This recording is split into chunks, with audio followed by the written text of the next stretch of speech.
Hello friends, welcome to study with Kashi. Friends, आज की video में हम क्लास 12 बायोलॉजी 2026 बोर्ड एग्जाम के मोस्ट इंपोर्टेंट टॉपिक को करने वाले हैं।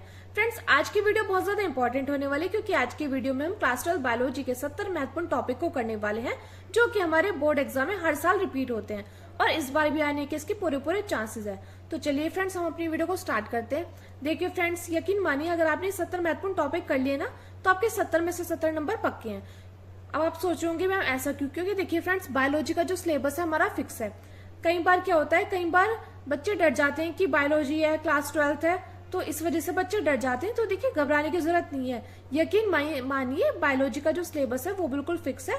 तो सबसे पहले हमें रिपीटेड क्वेश्चन करने हैं, उसके बाद ही हमें और क्वेश्चन लगाने हैं। अब देखिए बोर्ड पेपर में 100% यही आएगा क्योंकि रिपीटेड क्वेश्चन होते हैं। अब देखते हैं बोर्ड एग्जाम में ऐसे क्वेश्चन पूछे जाते हैं। सबसे पहले हम देखेंगे पेपर का पैटर्न कैसा आता है, यानी कि बहुविकल्पीय प्रश्न कैसे आते हैं, लघु उत्तरीय प्रश्न, अति लघु उत्तरीय प्रश्न और दीर्घ उत्तरीय प्रश्न कितने कितने आते हैं। तो देखिए एक साइड हमने लिखा है क्रमांक, एक साइड लिखा है प्रश्नों के प्रकार, एक साइड लिखा है संख्या और अंक और योग। यानी कि देखिए पहले आता है बहुविकल्पीय प्रश्न। तो बहुविकल्पीय प्रश्न कितने आते हैं? 4 आते हैं। लेकिन कितने कितने मार्क्स के आते हैं? 1 मार्क्स का। 1 मार्क्स का 1 होता है, यानी कि कुल मिलाकर बहुविकल्पीय प्रश्न कितने मार्क्स के आए? 4 मार्क्स के। आगे देखिए अति लघु उत्तरीय प्रश्न। तो अति लघु उत्तरीय प्रश्न की संख्या कितनी होती है? 5 होती है और कितने कितने मार्क्स के पूछे जाते हैं? 1-1 मार्क्स के पूछे जाते हैं। यानी कि कुल मिलाकर अति लघु उत्तरीय प्रश्न कितने मार्क्स के पूछे गए हैं? 5 मार्क्स के। आगे चलिए लघु उत्तरीय प्रश्न भाग 1। देखिए लघु उत्तरीय प्रश्न भाग 1 और 2 ऐसे करके पूछे जाते हैं। तो देखिए भाग 1 में क्या है, 5 क्वेश्चन पूछे जाएंगे 2-2 मार्क्स के। तो कुल मिलाकर कितने मार्क्स के हो गए? 10 मार्क्स के। आगे देखिए लघु उत्तरीय क्वेश्चन सेकंड। तो देखिए ये पूछे जाते हैं हमसे 12 क्वेश्चन जो कि 3-3 मार्क्स के होते हैं। अगर हमने ये कर लिए तो हमारे 36 मार्क्स बिल्कुल पक्के हैं। आगे देखिए दीर्घ उत्तरीय प्रश्न कितने मार्क्स के पूछे जाते हैं? 15 मार्क्स के पूछे जाते हैं। 3 क्वेश्चन पूछे जाएंगे जो कि हमारे 5-5 मार्क्स के होंगे। यानी कि कुल मिलाकर हमसे कितने क्वेश्चन पूछे जाएंगे? हमारे बायोलॉजी के एग्जाम में 29 क्वेश्चन पूछे जाएंगे जो कि कितने मार्क्स के होंगे? 70 मार्क्स के। और देखिए फ्रेंड्स 30 मार्क्स किसके होते हैं? 30 मार्क्स होते हैं हमारे प्रैक्टिकल वाइवा के, जो कि हमें स्कूल से मिलते हैं। यानी कि आप यहाँ से 70 नंबर पक्के कर लो, 30 नंबर वहां से, तो आपके 100 में से 100 नंबर पक्के हो जाएंगे। अब देखिए फ्रेंड्स, और अगर बात आए पास होने की, क्योंकि कोई स्टूडेंट सोचता है कि बस हमें तो पास होने से मतलब है। तो देखिए अगर बात आए आपके पास होने की तो आपको क्या कर लेना है, आपको बस लघु उत्तरीय प्रश्न कर लेना है जिससे आपके 36 नंबर आ जाएंगे, क्योंकि हमारे 23 नंबर चाहिए हमें पास होने के लिए। अब देखते हैं हम हमारे 70 महत्वपूर्ण टॉपिक कौन कौन से हैं। देखिए फ्रेंड्स, मैंने पूरी बायोलॉजी की बुक के 3 से 4 घंटे की मेहनत के बाद ये 70 टॉपिक लाए हैं।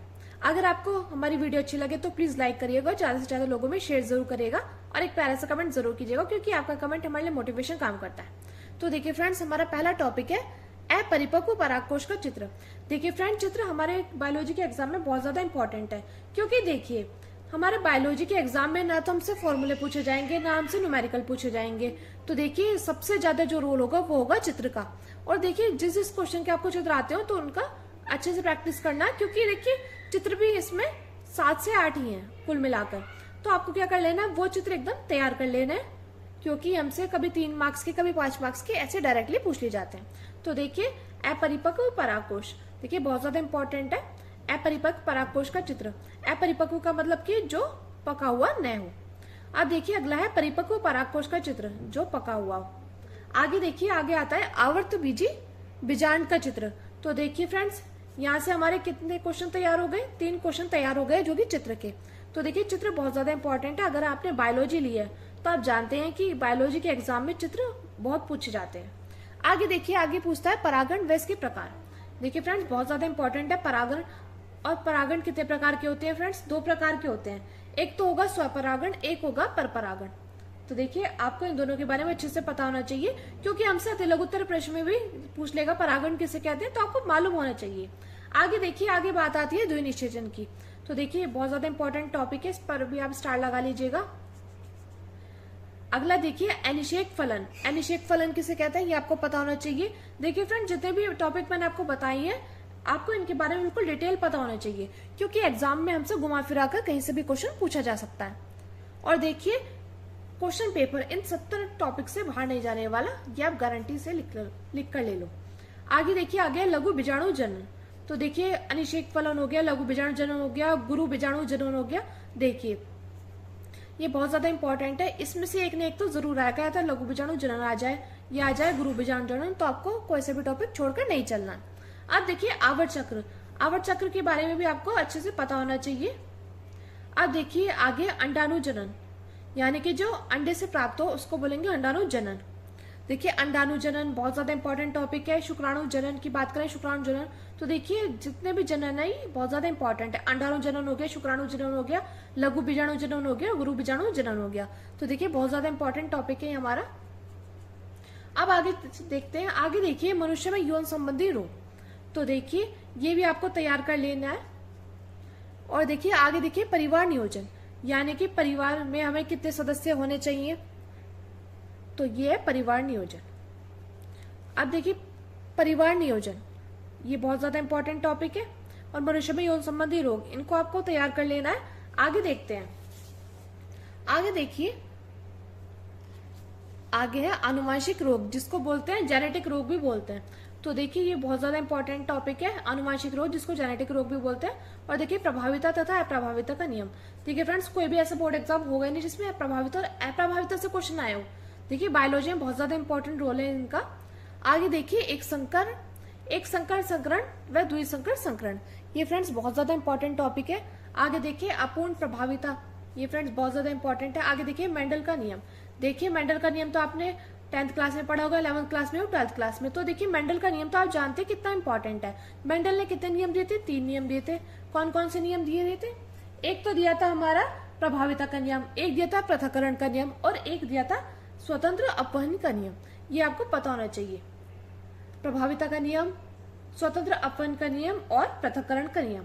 आगे देखिए मनुष्य में लिंग निर्धारण, यानी कि मनुष्य में लिंग निर्धारण कैसे होता है। यानी कि देखिए अगर XY है तो वो क्या होगा? वो होगा बॉय, और गर्ल है तो वो क्या होगी? वो होगी XX। XX क्या होगी? वो होगी गर्ल। तो देखिए मनुष्य में लिंग निर्धारण कैसे होगा ये भी आपको अच्छे से पता होना चाहिए। यानी कि बॉय कब बनता है, गर्ल कब बनती है, क्योंकि डायरेक्टली आपसे पूछ ली जाता है। और फ्रेंड्स एक बात और, अगर आपको इस 70 टॉपिक का सॉल्यूशन चाहिए तो आप कमेंट करके जरूर बताइएगा। और फ्रेंड्स इस वीडियो को 500 से ज्यादा लाइक तक पहुंचा दीजिए। अब देखिए फ्रेंड्स जीन के बारे में, तो देखिए जीन के बारे में भी आपको डिटेल में पता होना चाहिए। आगे देखिए आगे डीएनए तथा आरएनए में अंतर। देखिए फ्रेंड्स कोई भी ऐसा बोर्ड एग्जाम होगा ही नहीं बायोलॉजी का जिसमें डीएनए और आरएनए से क्वेश्चन आए हो। देखिए बहुत ज्यादा इंपॉर्टेंट टॉपिक है, आप जानते हैं डीएनए और आरएनए। तो कई बार हमसे इसकी परिभाषा पूछ ली जाती है, सॉरी इसकी फुल फॉर्म पूछ ली जाती है। डीएनए की फुल फॉर्म क्या होती है? डीऑक्सी राइबोसोम न्यूक्लिक अम्ल। आरएनए की होती है राइबोसोम न्यूक्लिक अम्ल। और देखिए कई बार हमसे डायरेक्टली इसके अंतर पूछ ली जाते हैं। तो देखिए आपको इसके 4 से 5 अंतर पता होने चाहिए। आगे देखिए डीएनए का वाटसन क्रिक सिद्धांत। तो देखिए फ्रेंड्स ये बहुत ज्यादा इंपॉर्टेंट है, डीएनए का वाटसन और क्रिक सिद्धांत। आगे देखिए आनुवंशिक कूट। आनुवंशिक कूट भी आपको पता होना चाहिए क्या है? DNA fingerprinting. यानी कि डीएनए फिंगरप्रिंटिंग क्या होता है? इससे पता चलता है कि इससे माता और पिता का डीएनए लिया जाएगा, उससे पता चलेगा कि बच्चा जो है वो किसका है। आगे देखिए जीवन की उत्पत्ति। आगे देखते हैं जीवन की उत्पत्ति। देखिए फ्रेंड्स बहुत ज्यादा इंपॉर्टेंट है। आगे देखिए जैव विकास का प्रमाण से आप क्या समझते हैं। आगे देखिए डार्विन का योगदान, ये फ्रेंड्स बहुत ज्यादा इंपॉर्टेंट है। डार्विन का हो गया, लैमार्क का हो गया। आगे देखिए उत्परिवर्तन भी बहुत ज्यादा इंपॉर्टेंट है। फ्रेंड्स जितने भी मैंने 70 टॉपिक बताए हैं बहुत ज्यादा इंपॉर्टेंट है। आपको देखिए आपको क्या करना है, आपको रोज की 3 से 4 टॉपिक तैयार कर लेने हैं। अगर आप रोज 3 से 4 टॉपिक करोगे तो 2 से 3 महीने में आपके ये 70 टॉपिक अच्छे से तैयार हो जाएंगे। और देख लीजिए अगर आपको बायोलॉजी का किंग या क्वीन बनना है तो आपको सबसे पहले क्या करना होगा, आपको पहले 70 टॉपिक तैयार कर लेने होंगे, उसके बाद ही आप बायोलॉजी के किंग या क्वीन बनोगे। और देखिए फ्रेंड्स आपको क्या करना है, आप 5 रुपए की 10 रुपए की छोटी सी कॉपी लाइए और उसमें 70 टॉपिक लिख लीजिए रोज की। उसमें से देख करके 3 से 4 टॉपिक रोज का याद करिएगा तो आपके 70 में 70 नंबर जरूर आएंगे। यकीन मानिए एग्जाम इससे बाहर नहीं जाएगा, क्योंकि ये वो टॉपिक है जो कि हमारे बोर्ड एग्जाम में बार बार रिपीट होते हैं। आगे देखते हैं पुनर्योजन। पुनर्योजन से आपके समझते हैं प्राकृतिक चयन, पुनर्योजन हो गया, प्राकृतिक चयन हो गया, जीन प्रवाह हो गया। देखिए फ्रेंड्स बहुत ज्यादा इंपॉर्टेंट है, आपको कोई भी टॉपिक नहीं छोड़ना है क्योंकि बहुत ज्यादा इंपॉर्टेंट टॉपिक्स है। आगे देखिए हार्डी वेनबर्ग सिद्धांत। देखिए हार्डी वेनबर्ग सिद्धांत से आपको समझते हैं, ये आपको पता होना चाहिए। अनुकूली विकरण, इसके बारे में आपको पता होना चाहिए। मानव का विकास के बारे में आपको पता होना चाहिए कि मानव का विकास कैसे होता है, और इंटरफेरोन के बारे में आपको पता होना चाहिए। देखिए फ्रेंड्स बहुत ज्यादा इंपॉर्टेंट टॉपिक है, ये जितने भी टॉपिक है बहुत ज्यादा इंपॉर्टेंट है। आगे देखते हैं प्रतिरक्षा तंत्र। तो प्रतिरक्षा तंत्र से आपके समझते हैं स्टेम कोशिका से आपके समझते हैं, और संक्रामक रोग तथा असंक्रामक रोग। देखिए फ्रेंड्स आपको कमेंट करके बताना है संक्रामक रोग, 2 संक्रामक रोग बताएं और 2 असंक्रामक रोग बताएं। कमेंट करके जरूर बताना, इससे पता चलेगा कि आपको कितना आता है। और देखिए फ्रेंड्स आपको इनमें से कौन कौन से टॉपिक याद हो गए आप कमेंट करके जरूर बताना, इससे आपका कॉन्फिडेंस डेवलप होगा। आगे देखते हैं मलेरिया डेंगू बुखार। देखिए फ्रेंड्स हम स्टार्टिंग से पढ़ते आ रहे हैं मलेरिया बुखार, डेंगू बुखार। तो देखिए अगर आप इनको एक बार भी पढ़ोगे तो आपको अच्छे से याद हो जाएगा। और देखिए एक बात और, आपको बायोलॉजी को रटना नहीं है। आपको देखिए अगर लॉन्ग क्वेश्चन है आपको क्या पता होनी चाहिए, आपको पता होनी चाहिए बस हेडिंग। अगर आपको हेडिंग पता है ना उसके अंदर का, तो आप खुद से भी लिख दोगे। क्योंकि देखिए रटने से हम तो भूल जाते हैं, हमें क्या करना है, हमें बायोलॉजी को अच्छे से समझ के चलना है। आगे देखते हैं वाहित मल से आपके समझते हैं बायोगैस हो गया, जैव प्रौद्योगिकी हो गया। ये फ्रेंड्स वो टॉपिक है जो बार बार रिपीट होते हैं। आगे देखिए पीसीआर तथा डीएनए लाइगेज से आपके समझते हैं, इसके बारे में आपको पता होना चाहिए। आगे देखिए प्लाज्मिड्स के बारे में आपको पता होना चाहिए। जीन अभियांत्रिकी के बारे में आपको पता होना चाहिए। इंसुलिन यानी कि जिसकी शुगर बढ़ जाती है, आप जानते ही हो कि उसको क्या लगता है, उसको लगता है इंसुलिन। तो देखिए इंसुलिन के बारे में भी आपको पूरा डिटेल में पता होना चाहिए। आगे देखिए परजीवी जंतु से आपके समझते हैं, बायोपायरेसी से आपके समझते हैं, क्रायोप्रोटीन से आपके समझते हैं, समष्टि और समुदाय से आपके समझते हैं। देखिए फ्रेंड्स बहुत ज्यादा इंपॉर्टेंट टॉपिक है। आगे देखिए सहोपकारिता से आपके समझते हैं, ये friends very very important topic है। आगे देखिए परभक्षी से आपके समझते हैं, घड़ियाल से आपके समझते हैं, परजीविता से आपके देखिए परजीविता होगी, सहजीविता होगी, सहभोजिता हो गई, सहजीवन हो गया। देखिए ये वाकई में बहुत ज्यादा इंपॉर्टेंट टॉपिक है। सहोपकारिता हो गया, परभक्षी, घड़ियाल, परजीविता, सहभोजिता। आगे देखिए सहजीवन, ये फ्रेंड्स बहुत ज्यादा इंपॉर्टेंट टॉपिक है।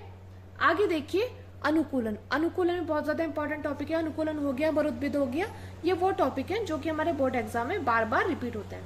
आगे देखते हैं, आगे देखिए आगे टॉपिक है हमारा परितंत्र से आपके समझते हैं, तो आपको पता होना चाहिए। आगे देखिए उत्पादकता व अपघटन से आपके समझते हैं। आगे देखिए ऊर्जा प्रवाह कैसे होता है, ये भी आपको पता होना चाहिए। इन सभी टॉपिक के बारे में आपको डिटेल में पता होना चाहिए। आगे देखिए पारिस्थितिक पिरामिड से आपके समझते हैं, जैव विविधता यानी कि बायोडाइवर्सिटी से आपके समझते हैं, इसके बारे में भी आपको पता होना चाहिए। आगे देखते हैं राष्ट्रीय उद्यान। देखिए फ्रेंड्स कोई भी ऐसा बोर्ड एग्जाम होगा ही नहीं जिसमें राष्ट्रीय उद्यान से क्वेश्चन आया हो, तो आपको राष्ट्रीय उद्यान के बारे में अच्छे से मालूम होना चाहिए। आगे देखिए हॉटस्पॉट यानी कि तप्त स्थल के बारे में आपको अच्छे से पता होना चाहिए। बाह्य परियोजना हो गई, घड़ियाल परियोजना। देखिए फ्रेंड्स इन दोनों परियोजना में से तो क्वेश्चन एक न एक लगेगा ही, तो आपको कोई सी परियोजना छोड़ने की नहीं है। बाह्य परियोजना और घड़ियाल परियोजना आपको तैयार कर लेनी है। आगे देखिए अभ्यारण्य भी आपको तैयार कर लेना है। रेड डाटा बुक भी आपको तैयार कर लेना है। और संकटग्रस्त प्रजातियां कौन कौन सी है ये भी आपको मालूम होना चाहिए कि संकटग्रस्त प्रजातियां कौन कौन सी है, वन्य जीवन क्या है, जैव विविधता संचारण क्या है। और देखिए पुष्प की संरचना, देखिए पुष्प की संरचना बहुत ज्यादा इंपॉर्टेंट टॉपिक है। जैव विविधता हो गया, पुष्प की संरचना, जैव विविधता संचारण, वन्य जीव, संकटग्रस्त प्रजातियां, रेड डाटा बुक, अभ्यारण्य, घड़ियाल परियोजना, बाह्य परियोजना, हॉटस्पॉट। देखिए फ्रेंड्स आपको कोई भी टॉपिक छोड़कर नहीं चलना है। और फ्रेंड्स ये थे हमारे महत्वपूर्ण 73 टॉपिक। मैं उम्मीद करती हूँ फ्रेंड्स आपको वीडियो अच्छी लगी होगी। और देखिए आपको क्या करना है, आपको ये 70 टॉपिक अच्छे से तैयार कर लेना है, जिससे आपके 70 में से 70 नंबर पक्के हो जाए। और फ्रेंड्स अगर आपको वीडियो अच्छी लगे तो प्लीज कमेंट में ये लाइक जरूर करिएगा, भर भर के कमेंट में लाइक करिएगा। तो चलिए फ्रेंड्स आज की वीडियो में बस इतना ही, मिलते हैं नेक्स्ट वीडियो में फिर से। अगर आप चैनल पर नए हैं तो प्लीज चैनल को सब्सक्राइब कीजिएगा और वीडियो को लाइक शेयर कमेंट जरूर कीजिएगा, और एक प्यारा सा कमेंट जरूर कीजिएगा क्योंकि आपका कमेंट मेरे लिए मोटिवेशन काम करता है। और फ्रेंड्स इससे पहले मैंने क्लास 12 केमिस्ट्री के मोस्ट इंपोर्टेंट टॉपिक और क्लास 12 फिजिक्स के मोस्ट इंपोर्टेंट टॉपिक के वीडियो बनाई है। अगर आपने वो नहीं देखी तो लिंक आपको डिस्क्रिप्शन मिल जाएगा। अगर लिंक डिस्क्रिप्शन में ना मिले तो आप कमेंट करके जरूर कर लेना। तो चलिए फ्रेंड्स, मिलते हैं नेक्स्ट वीडियो में। Thank you, thanks for watching.